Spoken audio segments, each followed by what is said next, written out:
O que é a experiência do IPT? O que nós estamos percebendo com os nossos trabalhos é que o cupim está agindo de uma forma secundária.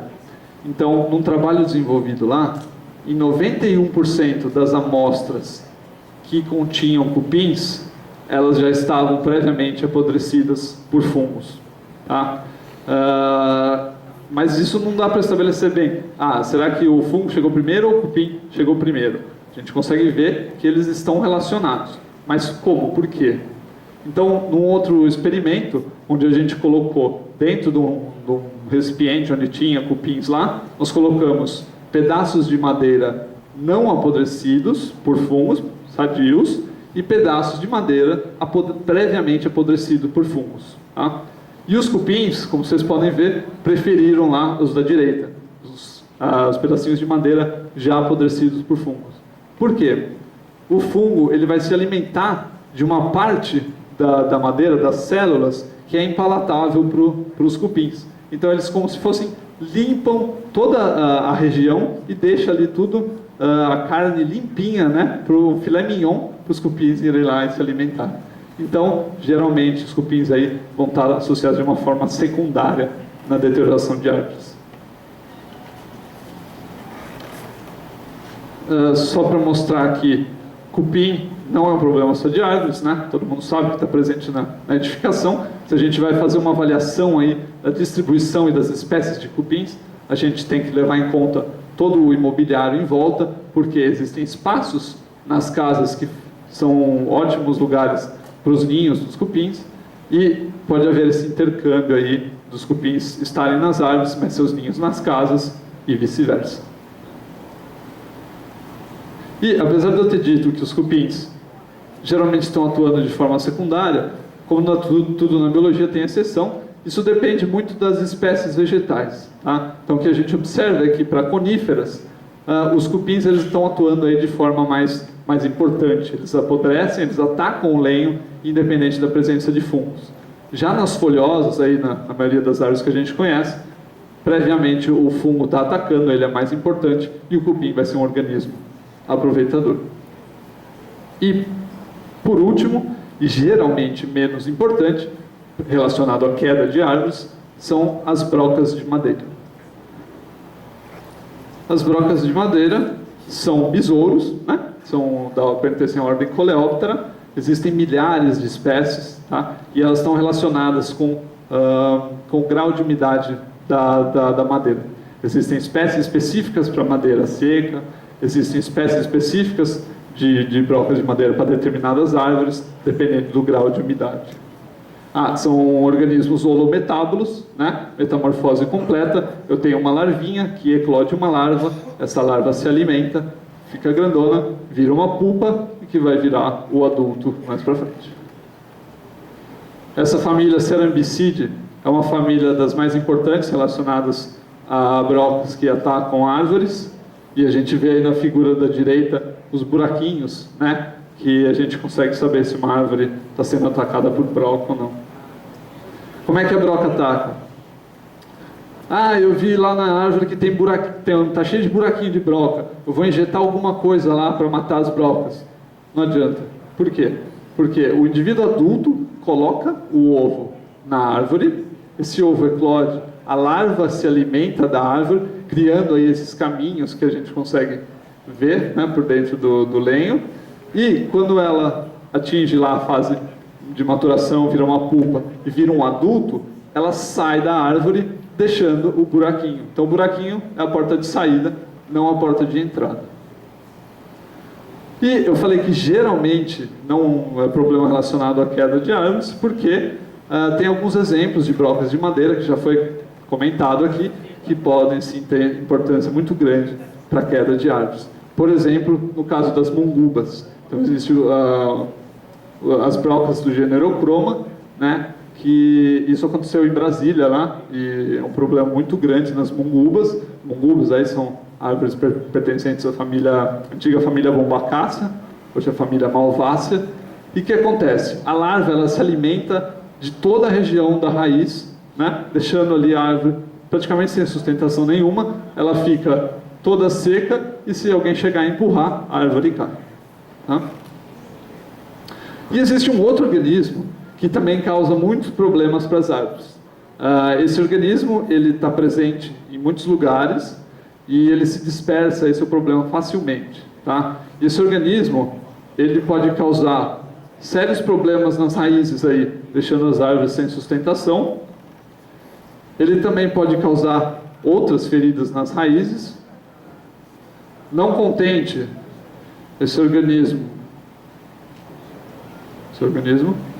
faz furos aí na árvore, né? Furos bem redondinhos aí, apesar de não serem brocas. Esse organismo também consegue fazer um anelamento nas árvores, consegue tirar toda a parte viva da árvore. Esse organismo deixa a copa dela completamente descaracterizada, deixa tudo para um lado, ou deixa um buraco no meio, aí, né, deixa a copa todinha descaracterizada. Se alguém depois não entendeu, não conhece esse organismo, depois a gente conversa e eu explico melhor. Em vista disso, dessas situações, como é que o IPT faz o diagnóstico de queda de árvores? Então, nós pegamos fatores intrínsecos relacionados à própria árvore, densidade da madeira, toda a dendrometria, a arquitetura da copa, o diâmetro, o grau de exposição ao vento, juntando com fatores extrínsecos do ambiente, por exemplo, o entorno da árvore, presença de barreiras físicas, organismos xilófagos, e as ações antrópicas através das podas, injúrias e etc. e tal. Cada um desses fatores ele é suficiente para levar à queda das árvores, mas o que acontece mais é que eles interagem e eles se potencializam, né? Então é importante fazer essa análise conjunta de todos os fatores. E como é que a gente faz a análise? Então, assim, a gente bota o pessoal lá na rua, vestido aí com um coletinho bem bonito, para não ser atropelado, e a gente divide a análise em análise externa e análise interna.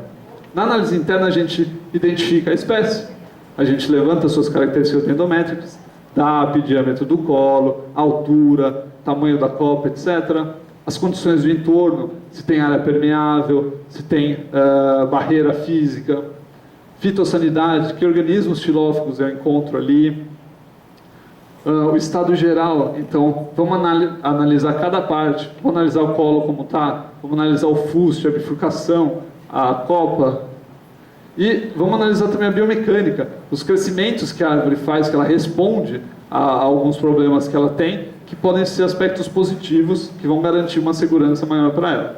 Então, vou mostrar aqui alguns exemplos. Lá, poda de raiz. Complicado, né? O melhor é não fazer, principalmente desse jeito. Eu exponho uma grande superfície da raiz para apodrecimento, além de tirar a sustentação dela. Ali na figura da direita, todo o apodrecimento aí, essa podridão branca do sistema radicular, isso não é sustentação nenhuma. Embaixo, a barreira física, né? Mas tem uma gradinha ali em volta da árvore, está protegida, né? Mas aí eu deixo todo esse lado de cá. Olha aquela raiz, ela dobrou totalmente e também não tem sustentação nenhuma de segurança, né? As raízes elas têm que estar radialmente da árvore, né? Para fornecer sustentação para todos os lados que ela possa sofrer tração. E o que acontece é aquilo ali da direita. Só tem raiz para um lado e para esse lado de cá não tinha nada de raiz e ela caiu. Vamos olhar o fuste, então vamos olhar o colo, tá? Vamos procurar por ocos. Vamos ter ferramentas que são ferramentas simples, mas que nos ajudam a mensurar aquilo. Tá? Vamos procurar por corpos de frutificação, feridas na toda a extensão da árvore. Vamos procurar por rachaduras. Tá? Rachaduras elas são muito importantes. São sinais um pouco difíceis de serem encontrados, porque já são sinais que a árvore está caindo. Tá? Então, existem rachaduras longitudinais, aquelas que estão no sentido da árvore, né, no sentido das fibras do lenho, e elas são muito comuns em regiões de ramificação, para aquilo abrir, tá? E existem as rachaduras transversais, ou seja, transversalmente as fibras do lenho. Essas rachaduras transversais são complexas. Se você encontra isso, você sai de baixo, chama alguém que tem uma motosserra e corta a árvore, porque ela está caindo, literalmente. Então, aqui só para mostrar a região da ramificação, Pedro já comentou muito bem que ramificações onde, quanto menor o grau de abertura da ramificação, maior é a fragilidade daquela região, tá? E é mais fácil disso aqui abrir, tá? Galhos codominantes do mesmo tamanho e com um ângulo pequeno, essa junção ali é muito frágil. Vamos procurar por possíveis inícios de deterioração lá, porque senão pode acontecer isso aí muito facilmente. Inclinação, árvore inclinada é a árvore que vai cair? Não necessariamente, tem que avaliar junto com os outros fatores. Qual é o grau da inclinação? Tá? Existe apodrecimento na base ali da árvore, no colo dela. E quando eu tenho uma árvore inclinada, eu crio dois lados. É óbvio, o lado tracionado, o lado de lá que está sujeito a forças de tração, e o lado de cá, que é o lado comprimido, onde as fibras estão sendo comprimidas, apertadas. Qual lado é mais importante? É difícil, mas é bom avaliar os dois.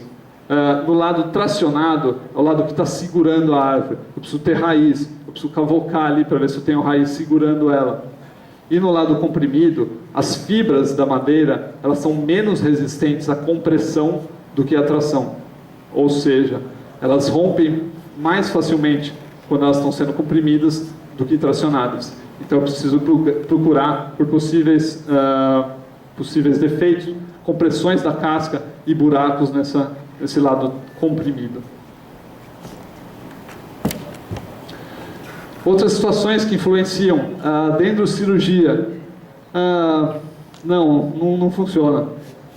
Encher a árvore de cimento, não funciona, cimento não gruda na madeira.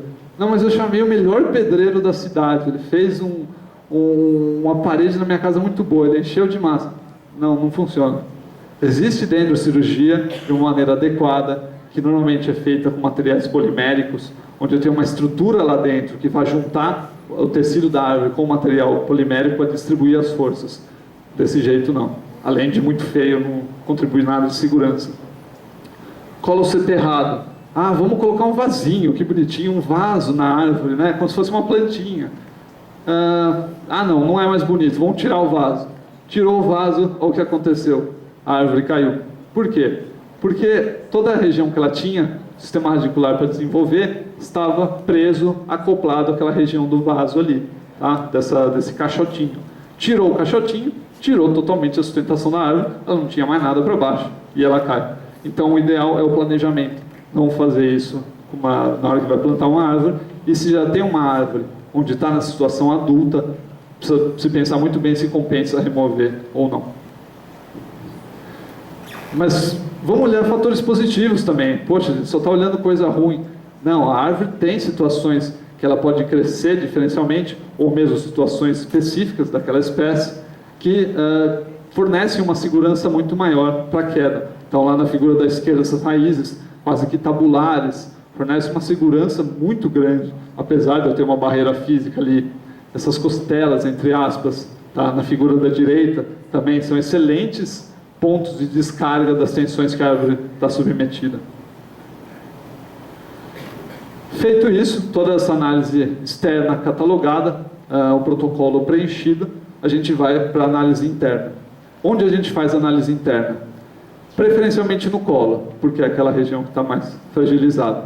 Mas, se a gente encontra indícios de que existe outra região a ser prospectada, a gente vai fazer a análise interna naquela região. Tá? Então eu vou mostrar rapidamente alguns equipamentos que nós temos e que são importantes para diagnosticar. Esse primeiro é o penetrógrafo, tá?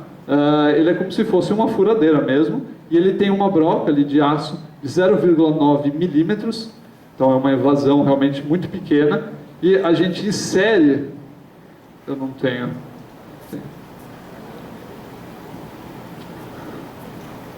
a gente insere aí, faz força para inserir a broca no interior da árvore, e à medida que eu vou inserindo essa broca, o programinha do computador vai medindo a resistência, tá? Então eu tenho lenho, esse lenho está sadio, ou seja, eu tenho resistência, e a partir daquele ponto ali onde cai a resistência, significa que eu tenho um apodrecimento ou até mesmo um buraco, um oco, uma cavidade lá. Tá?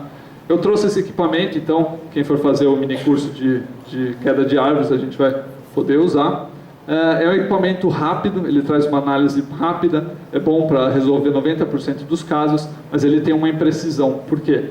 porque o ponto que eu estou medindo, ele é realmente só naquela região. Ele não mede nada para baixo, nada para cima, nada para a esquerda, nada para a direita. É pontual onde a broca passa. Então o que eu faço é fazer várias prospecções ao redor do perímetro da árvore para tentar estimar a distribuição desse problema internamente. Tá? Mas é uma análise mais rápida, porém menos precisa. Existe o tomógrafo também, já muito bem comentado pelo Joaquim, esse tomógrafo de impulso, onde eu tenho sensores acoplados à árvore, eu vou estimular cada sensor, ele emite uma onda mecânica pelo interior da árvore, essa onda ela caminha no interior e todos os outros sensores recebem essa onda. Eu mudo de sensor, faço a mesma coisa com o sensor do lado, onde as ondas vão caminhar e todos os outros recebem. Faço isso com todos de forma que eu crio um mapa das diferentes velocidades que essa onda está caminhando. E o programa vai me dar, a partir desse mapa das velocidades, ele vai transformar isso em cores, onde velocidades maiores correspondem a lenho sadio, ele transforma isso em cores mais escuras, e velocidades menores são barreiras para a propagação da onda, ou seja, são deterioração, são buracos que eu tenho, e ele transforma isso em cores claras. Existe um outro método chamado pooling test.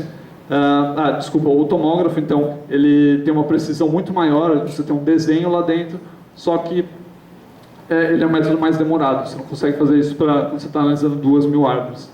Um outro equipamento é o pooling test, e a diferença dele é que todos os outros equipamentos que eu mostrei, o penetrógrafo e o tomógrafo, eles dão principalmente análise por ruptura, ou seja, para quebrar naquela região, naquela seção que eu estou analisando.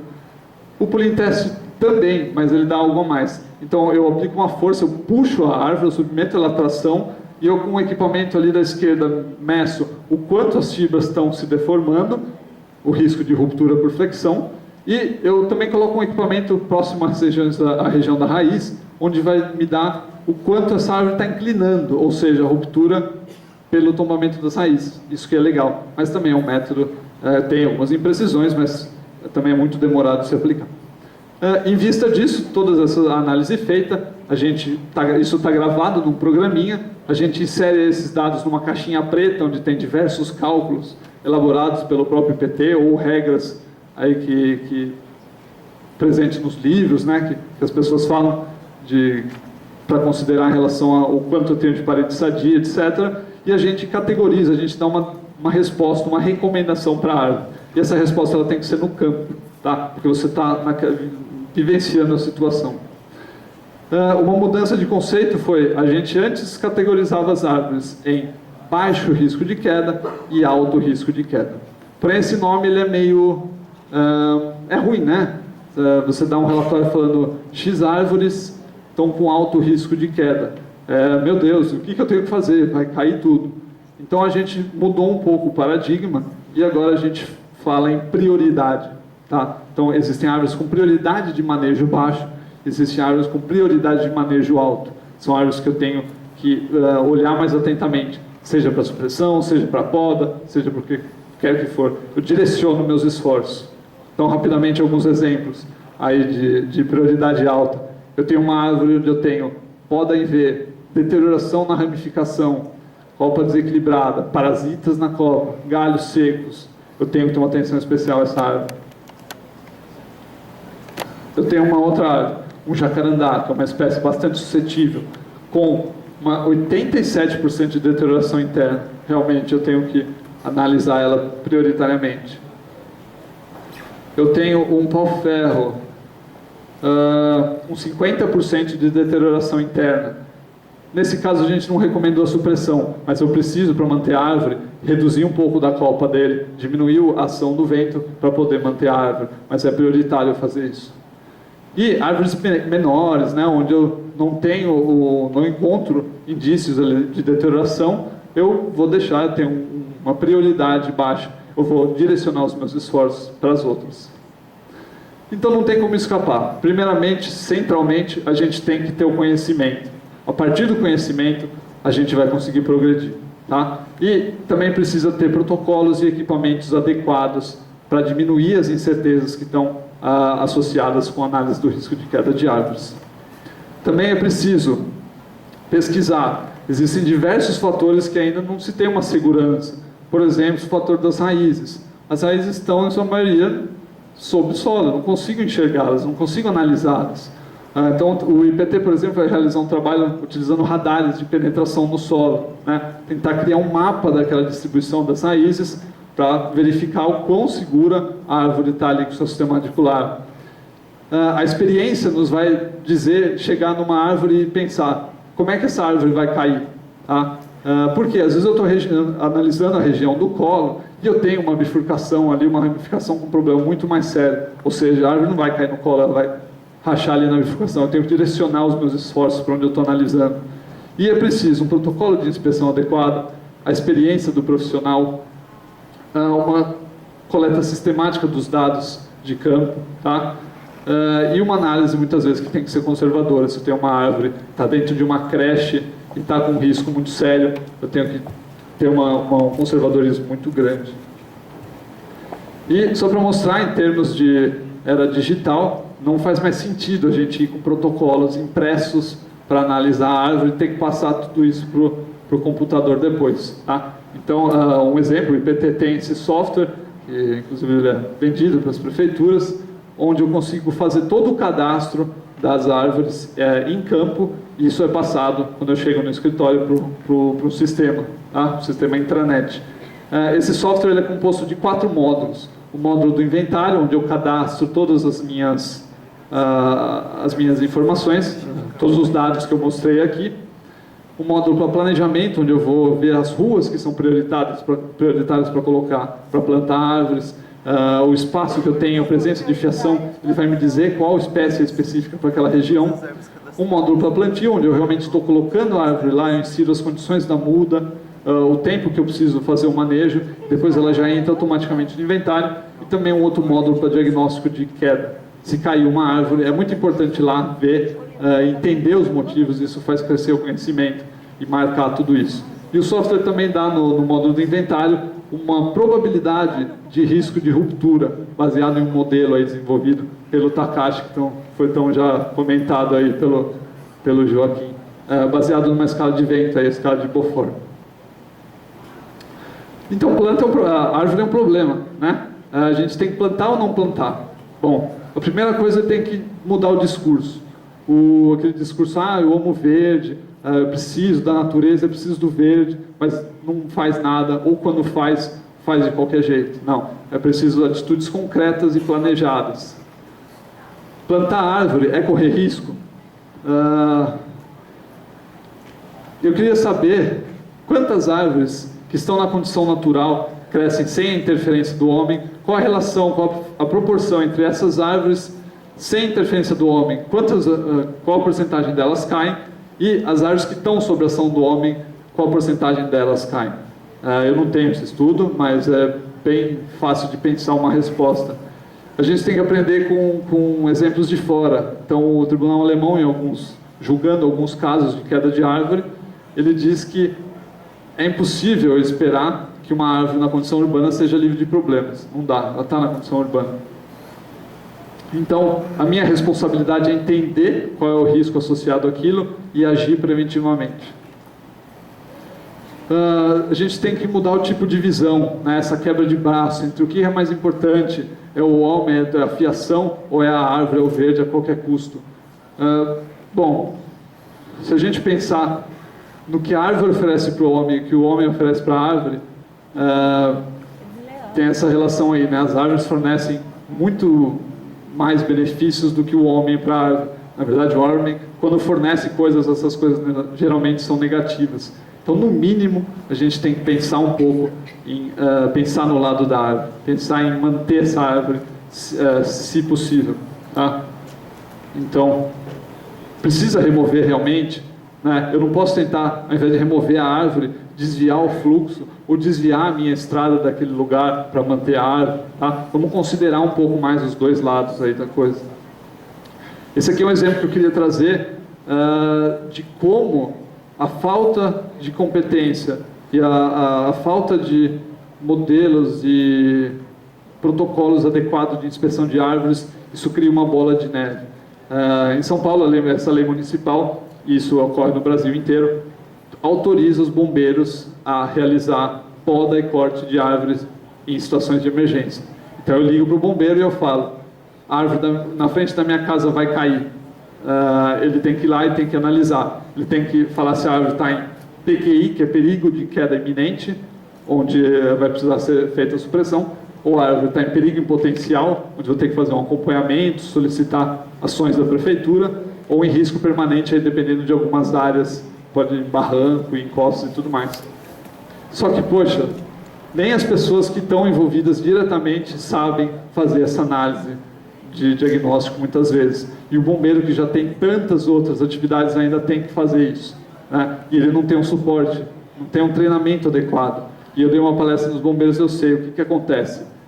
Se alguém fala que uma árvore vai cair, e ele é o responsável por aquela inspeção, se ele fala que não cai, e a árvore cai, ele é responsável, ele pode ser processado. Então o que acontece muitas vezes é que eles cortam quando muitas árvores não precisariam ser cortadas. Então vamos inserir o poder público. Já foi muito comentado aí sobre a legislação que está envolvida nisso, estou acabando. A legislação que está envolvida nisso, né? Legislações específicas, a competência do município na gestão da arborização, mas eu quero trazer aí uma discussão um pouco mais ampla, tá? Dos princípios de funcionamento da administração pública. Entre os diversos princípios tem o princípio da eficiência. O que é ser eficiente? Aí, presteza, perfeição, rendimento funcional, é fazer mais com menos, é fazer direito, né? É ter soluções que correspondam à sua necessidade.